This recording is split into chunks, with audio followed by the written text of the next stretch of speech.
Hiroshima is not just a place on the map, it is a living memory, a quiet reminder of humanity's greatest tragedy and its strongest hope. Creating a short film about Hiroshima is not merely an artistic project, it is a responsibility.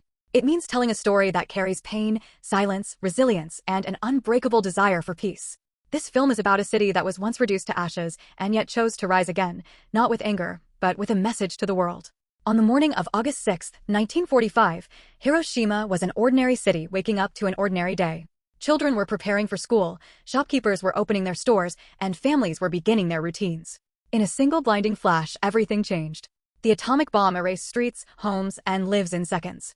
The sky turned white, then black. The sound was louder than thunder, and the heat was hotter than anything imaginable. People vanished instantly, leaving behind shadows burned into stone. Survivors wandered through the ruins in shock, calling out for loved ones who would never answer. A short film about Hiroshima must capture this moment not through spectacle, but through emotion. Silence is as important as sound. A slow pan across empty streets, archival photographs dissolving into present-day images, and the soft echo of wind can say more than dramatic music ever could. The goal is not to recreate destruction, but to make the audience feel the weight of loss and the fragility of life. Hiroshima's story does not end with the explosion. In the days and years that followed, survivors known as hibakusha faced unimaginable suffering. Burns, radiation sickness, and long-term illnesses became part of daily life. Many were shunned or misunderstood, yet they carried on. Their testimonies are among the most powerful elements that can be woven into a short film. Even a single voice, calmly describing the moment they realized the world had changed forever, can leave a deeper impact than any visual effect. As the film progresses, the narrative should slowly transition from destruction to resilience. Show how nature returned first, small green shoots pushing through cracked earth. Then show people rebuilding homes, schools, and communities. Hiroshima today is a modern, vibrant city, full of life, laughter, and movement. This contrast is essential.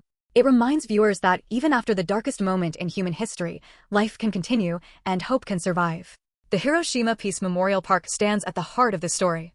Once the center of devastation, it is now a place of reflection and prayer. The atomic bomb dome, left standing as it was after the blast, speaks without words. Filming it from different angles, at different times of day, allows the structure to tell its own story. At sunrise, it feels like a witness. At sunset, it feels like a guardian. At night, softly illuminated, it feels like a promise that the past will never be forgotten. Children folding paper cranes is another powerful symbol that belongs in this film. Inspired by the story of Sadako Sasaki, these cranes represent hope, healing, and the wish for a peaceful world. Close-up shots of small hands folding paper, strings of colorful cranes moving gently in the breeze, and handwritten messages from around the world show how Hiroshima's message has crossed borders and generations. Sound design plays a crucial role. Begin with near silence, perhaps the distant sound of a clock ticking or footsteps on pavement. Gradually introduce human voices, laughter, and city sounds as the film moves toward the present.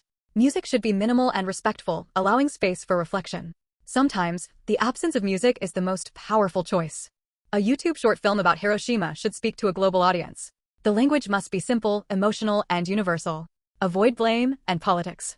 Focus instead on human experience, fear, loss, love, survival, and the desire for peace. This approach allows viewers from any country, any background, to connect with the story on a personal level. The film should remind us that Hiroshima is not only about what happened in 1945, but about what can happen again if humanity forgets. Nuclear weapons still exist.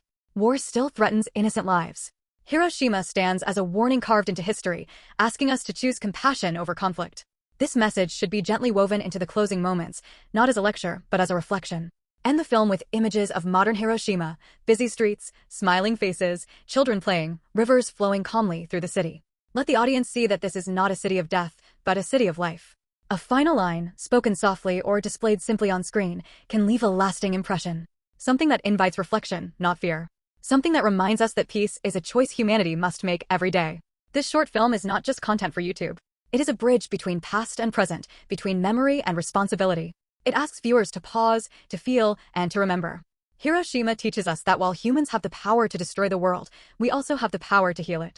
Through storytelling, through remembrance, and through conscious choices, we can honor those who were lost by ensuring their suffering was not in vain. In the end, Hiroshima is a story of light emerging from darkness. A story of silence that speaks louder than words. A story the world must continue to hear again and again until peace is no longer a dream, but a reality.